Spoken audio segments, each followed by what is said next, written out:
Boa noite. Tendo terminado a parte das funções essenciais da Justiça da Constituição Federal, nós vamos partir direto para a Lei 8625, tá? Que é a Lei Orgânica Nacional do Ministério Público. Ou seja, ela dispõe sobre normas gerais para a organização do Ministério Público dos Estados e dá outras providências, né? O que é interessante dizer aqui, rapidamente falando de organização do Estado, né, considerando que você sabe pouco, nada ou muito pouco sobre direito constitucional, né, nós temos três esferas, né, na nossa federação, na República Federativa do Brasil, que são elas, a União, né, os estados e os municípios. Tem também a figura do território, mas atualmente nós não temos mais territórios, não vale muito a pena falar. Cada um desses entes, certo? Ou melhor, cada uma dessas figuras que eu falei representa um ente da federação, certo? Municípios são um tipo de ente de uma esfera, estados de outra esfera, e a União, a esfera que está, vamos dizer assim, o guarda-chuva sob o qual estão as demais entidades e os demais entes, né, da federação. Então, o Estado do Rio de Janeiro é um ente da federação. Então, toda vez que você perceber nessa lei, e eu vou falar apenas das disposições gerais nesse vídeo, você fique atento que ela está se referindo, quando ente federativo, ela está se referindo ao Estado. No caso do Rio de Janeiro, que eu estou falando de MPRJ, mas poderia valer para qualquer outro estado da federação, Piauí, Amapá, Rio Grande do Sul, Paraná, São Paulo, não importa, certo? Então, foi uma lei sancionada pelo o Congresso Nacional decretou, né, chama-se o decreto legislativo, e ela foi sancionada pelo presidente. Isso é um assunto que a gente vai ver em poder legislativo, né?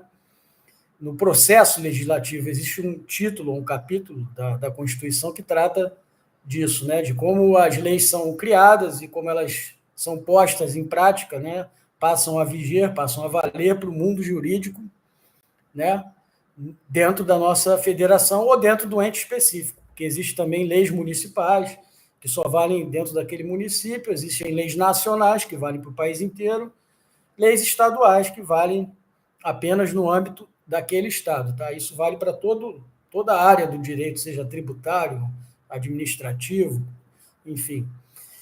E essa lei dá disposições gerais a respeito dos ministérios públicos dos estados, né? É uma espécie de lei orgânica geral para os MPs estaduais, certo? E aí, quem já assistiu alguma coisa do que eu gravei antes, vai perceber que a coisa se repete. A gente viu a Constituição inteira, a parte do MP, né? Ficamos nela, e você vai ver que, se você estudou aquilo ali, a boa parte do que você estudou ali vai se repetir, pelo menos no princípio da lei. Depois ela começa a detalhar mais coisas que a Constituição não tem expressamente, porque a Constituição é uma espécie de regra geral, né? Então ela só dá aquelas primeiras normas, os princípios, né? E institui as organizações e tal, mas ela não cuida de detalhes específicos. Essa lei, que é uma lei específica, também não é uma lei complementar, vamos falar sobre isso daqui a pouco, ela já começa a dar mais detalhes sobre a organização dos ministérios públicos dos estados, no caso. Então, preste sua atenção para você ver que como aquilo que eu falei antes, no que diz respeito à Constituição Federal, se repete, assim, né? É gritante. Artigo 1º. O Ministério Público é uma instituição permanente, essencial à função jurisdicional do Estado, incumbindo-lhe a defesa da ordem jurídica, do regime democrático e dos interesses sociais e individuais indisponíveis. Por que eu não vou explicar? Porque eu já expliquei isso na parte de Constituição Federal, então não vou perder tempo de novo. A partir de agora, a gente vai ganhar mais tempo sobre certos aspectos, né? Parágrafo único do artigo 1º. São princípios institucionais do MP a unidade, a indivisibilidade e a independência funcional. Letra da lei da Constituição, mais uma vez. Certo? Aí o artigo 2º traz alguma coisa diferente, mas não foge do que a gente já estudou. Lei complementar denominada Lei Orgânica do Ministério Público, cuja iniciativa é facultada aos procuradores gerais de justiça dos estados, estabelecerá, no âmbito de cada uma dessas unidades federativas, normas específicas de organização, atribuições e estatuto do respectivo Ministério Público. O que esse artigo quer dizer? A gente já viu isso, mas aqui está escrito talvez com palavras diferentes, né? Lei complementar, no caso do MP Rio de Janeiro, que é o que nos interessa, é a Lei Complementar 106, que nós ainda não vimos, mas vamos ver, e quando virmos essa lei, vamos nos deparar com muitas coisas em comum à Constituição e à Lei 8625, que é a que eu estou trabalhando com vocês agora, certo? Então, ela fala, lei complementar, denominada Lei Orgânica do MP, cuja iniciativa é facultada aos procuradores gerais de justiça dos estados. Quem são os PGJ dos estados? São os chefes, tá? Então, cada unidade da federação, cada ente federativo, né, cada estado, para ser mais claro, possui um procurador-geral de justiça. Existe um processo para escolher esse membro, semelhante ao procurador-geral da República, que nós falamos na parte constitucional, e a iniciativa da lei é facultada a eles. Então, parte deles, o ímpeto, a decisão de criar essa lei, de elaborar essa lei, mandar para a Assembleia Legislativa do Estado, para que ela seja votada e depois sancionada pelo chefe do Executivo Estadual, que é o governador, né, do Rio de Janeiro, no caso. Certo? E ela estabelece, no âmbito de cada unidade federativa, então, vamos ler assim, no âmbito do Estado do Rio de Janeiro, normas específicas, por isso que eu falo, agora ela começa a especificar aquilo que está escrito na Constituição. Normas específicas de organização, atribuições e estatuto do respectivo Ministério Público, respectivo, no caso, MPRJ. Organização, atribuições e estatuto, certo? Estatuto é uma lei também, tá? Falando em termos gerais. E no parágrafo único nós temos a organização, atribuições e estatuto do Ministério Público do Distrito Federal e territórios serão objeto da Lei Orgânica do Ministério Público da União. Se vocês lembrarem bem, quando a gente viu a parte da Constituição, nós tínhamos lá 4 ramos, né, sob o guarda-chuva do MPU, que eram o quê? Ministério Público Federal, Ministério Público Militar, Ministério Público do Trabalho e o MP do Distrito Federal e Territórios. Ou seja, quem cuida da organização desse MP do Distrito Federal e territórios, embora não tenhamos mais territórios, ou pelo menos atualmente não tenhamos, essa figura pode voltar a existir, mas no momento não existe território mais no Brasil, ela fica sob iniciativa do PGR, do Procurador-Geral da República, né? Ele acaba sendo o chefe também do MP do Distrito Federal e Territórios. Nas outras unidades, qualquer estado brasileiro é diferente. Vai ser o PGJ, Procurador-Geral de Justiça, que vai ter a iniciativa e que terá essa atribuição, né, de cuidar da organização, das atribuições e do estatuto do Ministério Público, no caso do Rio de Janeiro. O do DF Territórios cabe ao Ministério Público da União. Então, é mais do mesmo que a gente está vendo. Vamos aqui para o artigo 3º. Estamos ainda nas disposições gerais, tá? E nesse vídeo vamos ficar nela.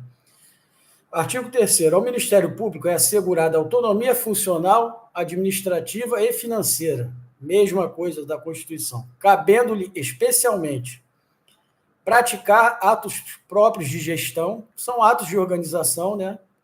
Atos de administração, né? Feitos pelos gestores, que dizem respeito a uma série de coisas. A gente pode falar de licitações e contratos, de criação de uma nova repartição do MP do Rio de Janeiro em algum município onde não haja. O município não tinha nada lá, não tinha uma sede do MP lá. Ele cresceu, de repente, viu-se a necessidade, né, de haver essa demanda de criar uma repartição ali, né, um MP, uma representação do MP Rio de Janeiro naquele determinado município. é um exemplo também de um ato de gestão.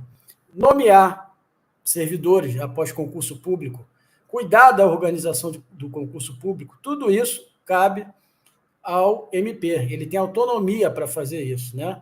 Para prover cargos, para criar planos de cargos e carreiras, tudo aquilo que a gente já viu na Constituição. Inciso 2.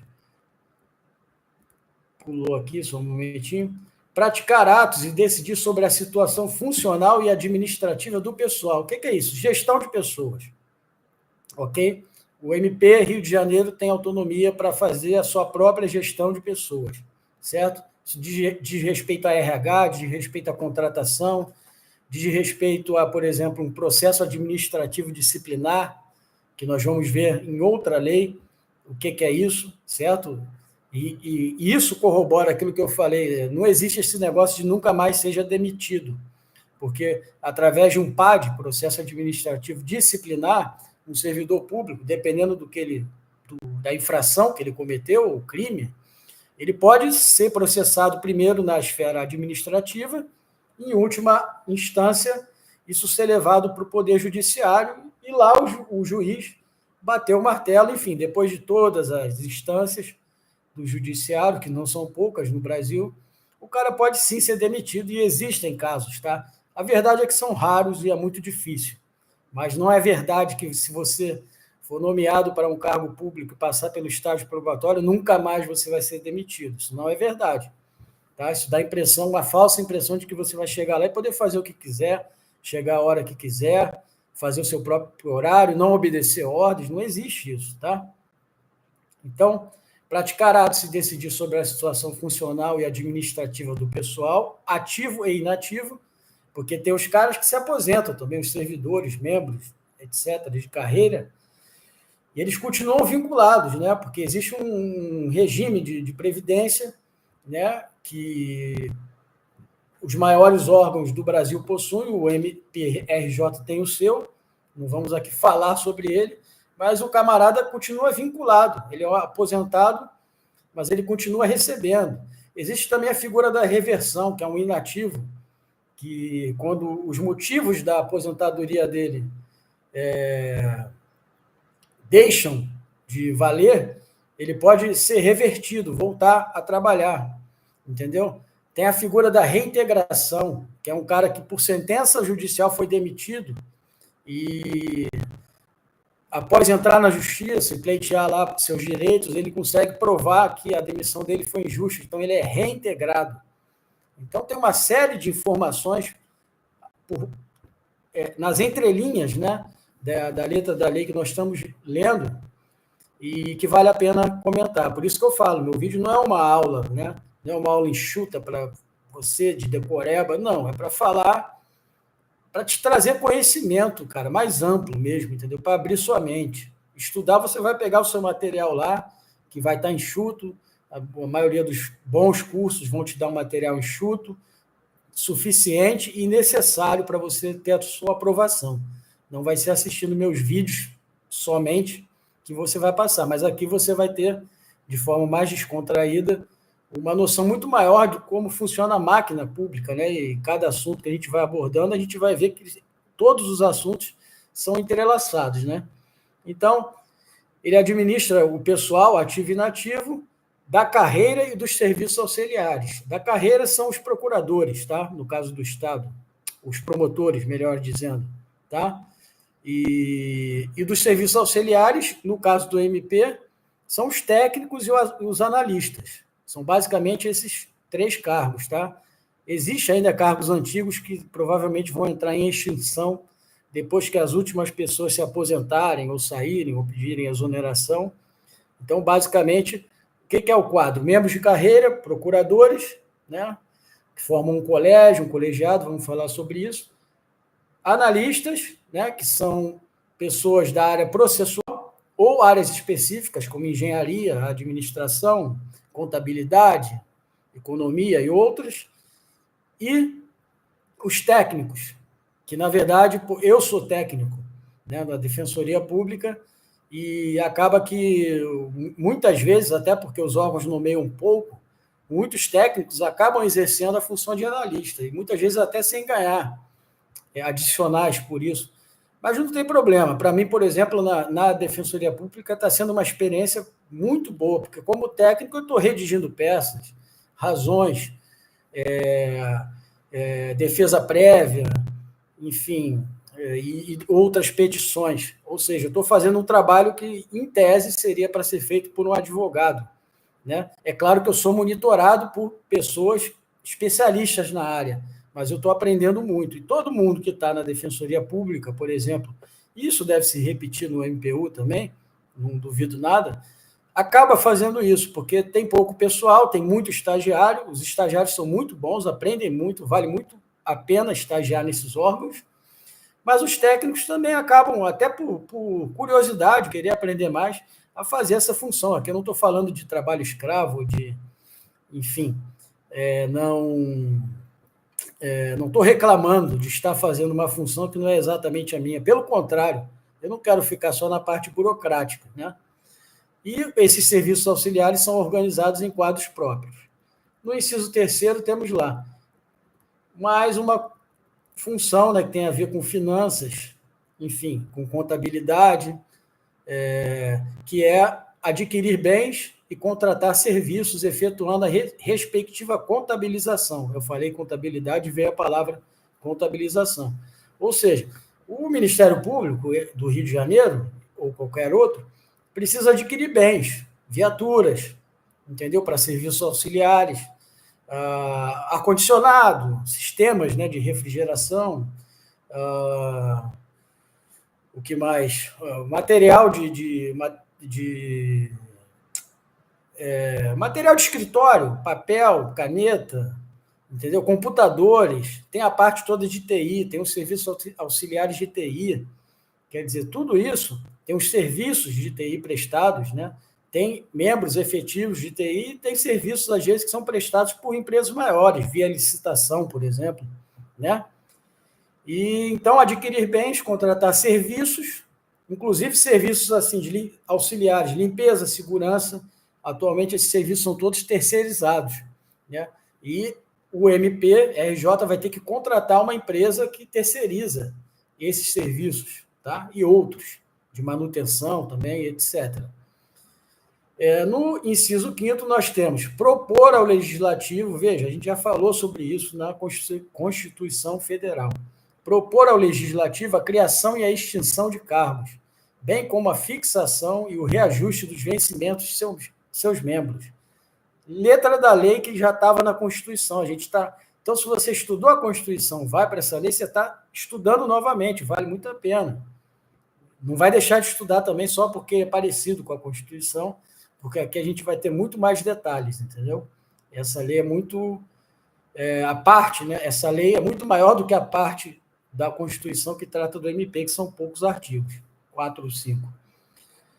Então, no inciso 7º, prover os cargos iniciais da carreira e dos serviços auxiliares. O que é isso? Cargos iniciais da carreira é nomear, né, via concurso público, de provas e títulos, os promotores de justiça e os cargos iniciais de carreira e de serviços auxiliares, que é o que eu já me referi, são basicamente técnicos e analistas, tá? Com raríssimas exceções. Bem como nos casos de remoção, promoção e demais formas de provimento derivado. Tá? Provimento derivado, a gente vai tratar no Decreto-Lei 220, tá? Que ele vai falar sobre isso, sobre formas de provimento, sobre exoneração, sobre reversão, que eu mencionei há pouco, e sobre outros institutos jurídicos, né, do direito administrativo que não cabem a essa lei detalhar, por isso que ela só fala en passant. Tá? No inciso 8º, editar atos de aposentadoria, exoneração e outros que importem em vacância de cargos e carreira e de serviços auxiliares, bem como de disponibilidade de membros do Ministério Público e de seus servidores. Isso não tem na Constituição, mas tem algo parecido. Editar atos de aposentadoria, o cara cumprir os requisitos, quer se aposentar, isso vai ser feito formalmente, certo? Vai sair em diário oficial, né? Um ato normativo, como eu já falei, um edital, né? Então, isso seria editar atos de aposentadoria. O cara vai ver se está tudo nos conformes. Esses atos de aposentadoria, já lembrando do último vídeo, passam depois, é um ato, chama-se ato administrativo complexo, porque ele começa, no caso do MPRJ, e ele termina no Tribunal de Contas. O Tribunal de Contas vai verificar a legalidade, tá? Principalmente a legalidade e a legitimidade daquela aposentadoria, se está tudo nos conformes. Então, essa aposentadoria, esse ato de aposentadoria só se conclui depois que ele passar pelo crivo do TCU. Aí o TCU vai dar o seu aval. Por isso é um ato complexo, porque é um ato só que envolve duas organizações independentes, autônomas entre si, independentes uma da outra, que é o MPRJ no nosso caso, e o Tribunal de Contas do Estado do Rio de Janeiro. Correto? Bem como... Ok, e dos serviços auxiliares, a mesma coisa, tá? Vacância é o quê? Quando o cargo fica vago, né? Se o cara se aposentou, se o cara pediu exoneração, que é sair a pedido, passou em outro concurso que paga mais, ou paga a mesma coisa, mas é num lugar onde ele prefere morar, ou qualquer outra razão, ou ele ganhou um grande emprego na iniciativa privada para ganhar, que é onde você fica rico mesmo. Não pense que você vai ficar rico sendo servidor público, porque você não vai. Você vai ganhar bem, vai ganhar um salário muito legal, mas não dá para enriquecer, porque a gente paga imposto de renda no Brasil, dentre outros impostos, né? Então, o cara foi para a iniciativa privada e pediu: não quero mais ficar nesse cargo. Isso tudo tem que passar, tem que ser formalizado, devidamente editado e publicado, né?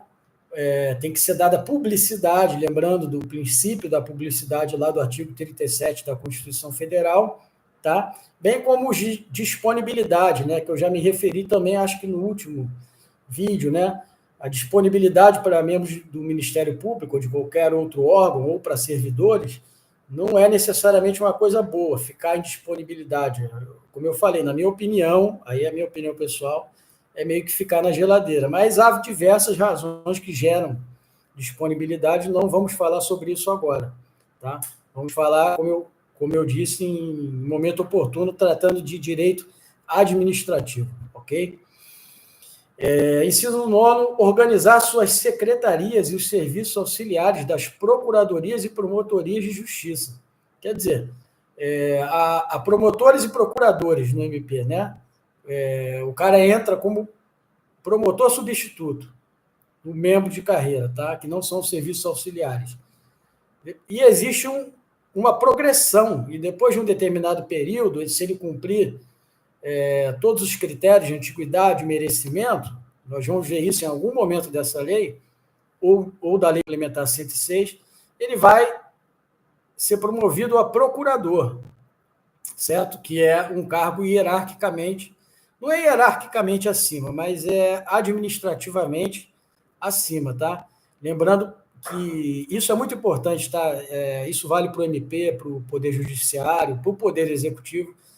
Esses cargos de Estado, cargos de carreira, de membros, não existe hierarquia entre eles. Por mais que o cara seja promotor e o outro procurador, né, com certeza um é mais antigo dentro do órgão do que ele. Mas ele não não está hierarquicamente subordinado ao procurador. O promotor não está subordinado. Eles estarão subordinados administrativamente ao PGJ. Aí sim, existe uma hierarquia. O PGJ é o chefe do Ministério Público do Estado, correto? Mas, em geral, não há hierarquia entre esses cargos, certo? Há uma autonomia funcional, uma independência. Inciso 10º, compor os seus órgãos de administração, né? Que aí são diversos, enfim, diversas secretarias, delegacias, às vezes não se usa essa palavra, mas é possível de se usar, são delegações, certo? São subdivisões, vamos dizer assim, né, do órgão no Estado, porque imagina, a sede é na capital do Rio de Janeiro, mas o MP tem repartições, pelo menos nos maiores municípios e muitos municípios médios. Ele está lá presente. Então, é compor esses órgãos, tá? Dentre outras atribuições. 11, elaborar seus regimentos internos, tá? Existe uma coisa interessante que os regimentos internos, eles são considerados normas primárias, tá? Eles criam direitos, tá? Seja o regimento interno do Poder Judiciário, do STF, o regimento interno do TRT de São Paulo, o regimento interno de outro órgão qualquer, tá? E aí ele fala muito da parte funcional e não da parte administrativa, burocrática, tá? Ele vai trazer elementos a respeito da carreira, a respeito da atuação dos membros do Ministério Público num processo, a respeito desse tipo de coisa, da atividade fim do órgão, e não de atividades meios, tá? O regimento interno, diferente da lei orgânica, que é uma lei da organização geral, o regimento interno é mais específico. Ele vai tratar da função típica do órgão. Se é no MP, a função de promotoria, de procuradoria, né? De atuar no processo, de ser custos legis, fiscal da lei, de fazer investigações, diligências. É disso que trata o regimento interno, da escolha de membros, da hierarquia entre membros, quando ela existe, da composição dos colegiados e tudo mais. E no inciso 12, exercer outras competências delas decorrentes. Aí é tudo que decorre do que eu falei antes, enfim. Não preciso exemplificar muito, né? Mas vale a pena você dar uma lida. Aliás, você deve assistir esse vídeo, se você quiser, com a lei em mãos, ou no seu computador, divide a tela aí, ou só escuta, porque eu não estou colocando nada escrito mesmo, não tem slide, eu nem gosto de slide, para falar a verdade, acho aquilo um negócio meio infantil, mas, enfim, você precisa ter a lei, você precisa ler a lei, você precisa andar com ela debaixo do braço e abrir de vez em quando e dar uma olhada. Isso é muito importante. Por isso que eu estou pensando em elaborar o Vademecum para o MPRJ e talvez para o MPU, tá?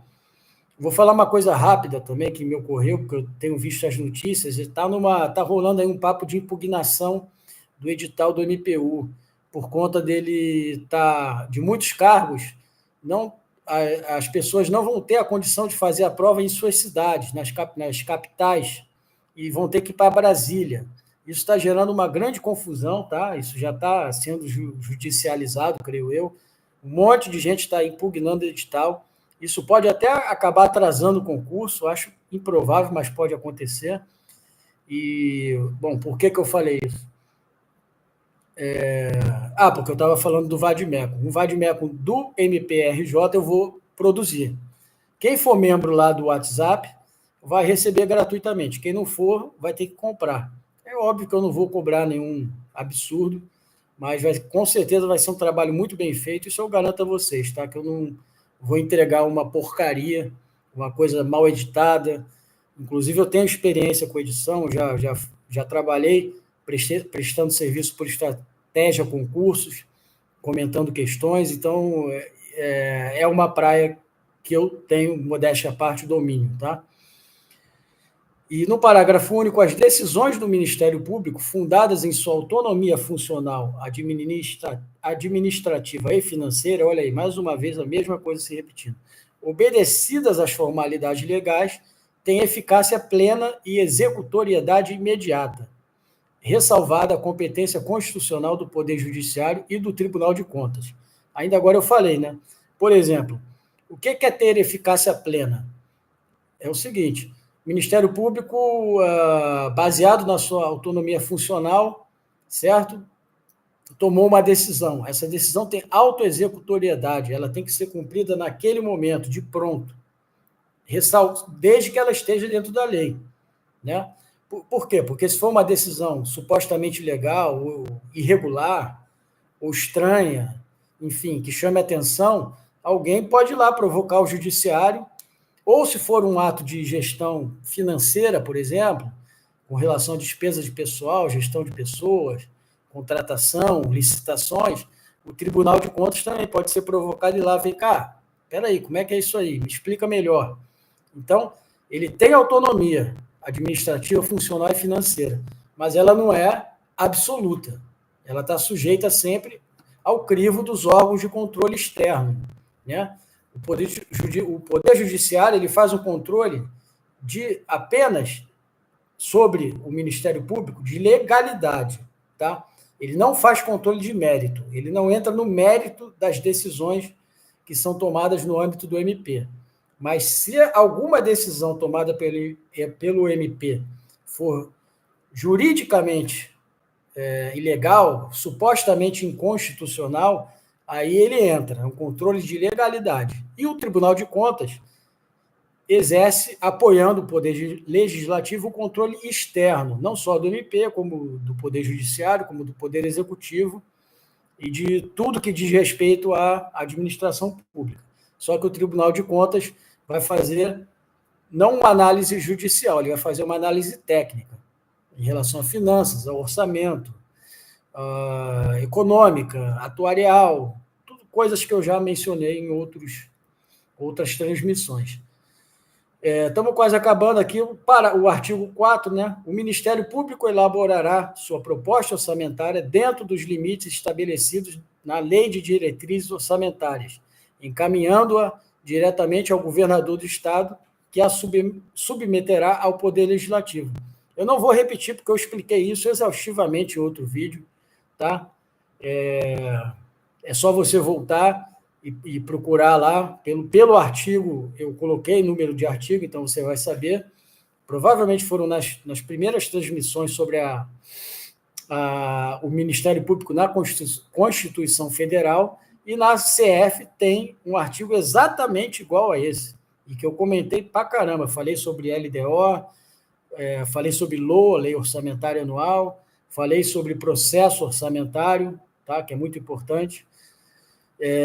Que no MPRJ só vai cair para analista, não cai para técnico, mas no MPU vai cair para técnico, processo orçamentário. Então, fica ligado, caso você vá fazer os dois concursos. E aí temos 2 parágrafos para fechar as disposições gerais. Parágrafo 1º. Os recursos correspondentes às suas dotações orçamentárias próprias e globais, compreendidos os créditos suplementares e especiais, ser-lhe-ão entregues até o dia 20 de cada mês, sem vinculação a qualquer tipo de despesa. Eu falei muito sobre isso em outro vídeo, só que eu vou entrar em um detalhe aqui. O que são dotações orçamentárias, certo? São pedacinhos do orçamento, né? No caso do MPRJ, do orçamento do Estado. Né? Então, tantos por cento vai para o MP, tantos por cento vai para o Poder Judiciário, tantos por cento vai para a Secretaria de Educação, então são dotações orçamentárias, certo? É dinheiro sob o ponto de vista orçamentário, tá? Não sob o ponto de vista financeiro, não é dinheiro espécie, são dotações, são autorizações para gastar, certo? E as dotações próprias e globais, né, no sentido geral, compreendidos os créditos suplementares e especiais. Eu expliquei isso em outro vídeo, então, se você não sabe o que são créditos adicionais, suplementares, especiais e extraordinários, volte lá que você vai ver. Inclusive, isso diz respeito à AFO, Administração Financeira Orçamentária, e isso cai muito, tá bom? Então, esses recursos ser-lhe-ão entregues até o dia 20 de cada mês, sem vinculação a qualquer tipo de despesa. Essa parte de sem vinculação a qualquer tipo de despesa diz respeito a um princípio orçamentário da não vinculação, que diz o seguinte, que as receitas de impostos não podem ser vinculadas a nenhuma despesa específica, elas têm que ter um gasto geral. Então, esse princípio ele não é exatamente isso, mas ele tem relação direta com o princípio da não vinculação da despesa. Tá? Mas isso é só um detalhe a mais que eu estou dando, que você não precisa se preocupar.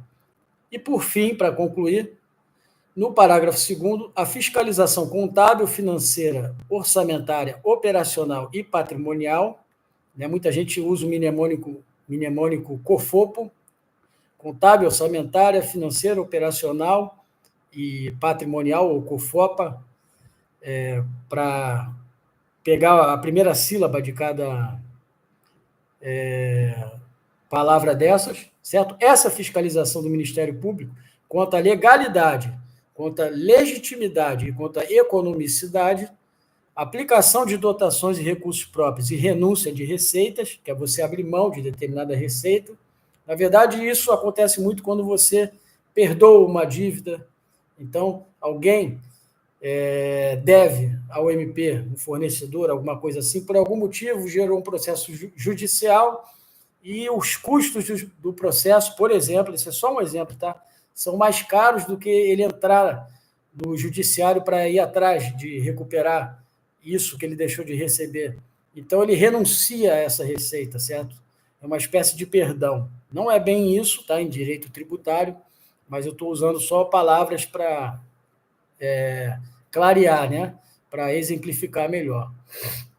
Então, essa fiscalização toda, que está no parágrafo 2º, né, do artigo 4º, será exercida pelo Poder Legislativo mediante controle externo, tá? Com auxílio do Tribunal de Contas, não está escrito aqui, mas é assim, e pelo sistema de controle interno estabelecido na lei orgânica.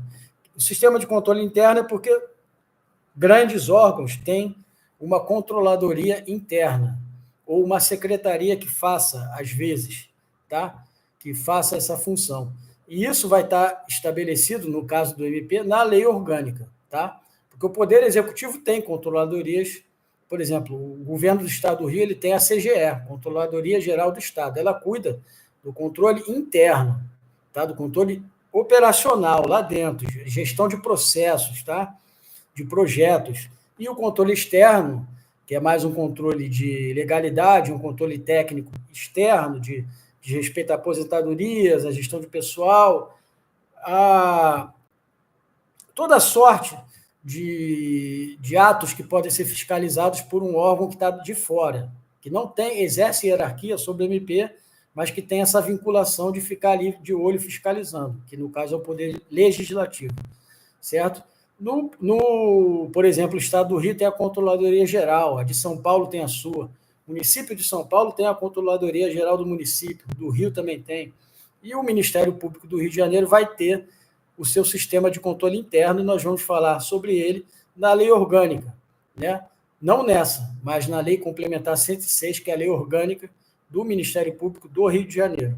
Com isso, nós encerramos as disposições, né, iniciais, disposições gerais. Se alguma coisa ou nada ficou claro, não deixe de me perguntar, ou pelo WhatsApp, ou aqui nos comentários, né? Já que isso é uma transmissão e ninguém está assistindo, pelo menos por enquanto. Talvez um dia comece a ter pessoas assistindo ao vivo, aí a gente pode debater pelo chat. Por hora, nós vamos parar aqui, e eu vou grifar aqui que a gente parou para iniciar o capítulo 2, que trata da organização do Ministério Público, tá? Eu vou ficando por aqui. Quem tiver interesse, não conhecer e quiser entrar para o grupo do WhatsApp, tá? Vagas limitadas, vai chegar um ponto que não vai entrar mais ninguém. Manda um e-mail para mpriodejaneiro, tudo junto, @gmail.com. Fala comigo, tá, Guilherme? E a gente conversa rapidinho. Se eu achar que você realmente está afim, está interessado, isso é o mais importante, tá? Não precisa saber muito, não é uma prova que eu vou aplicar. Você fala comigo e você entra nesse grupo do WhatsApp sem grandes problemas, tá? Desde que você respeite as regras que nós temos lá, internas. Ok?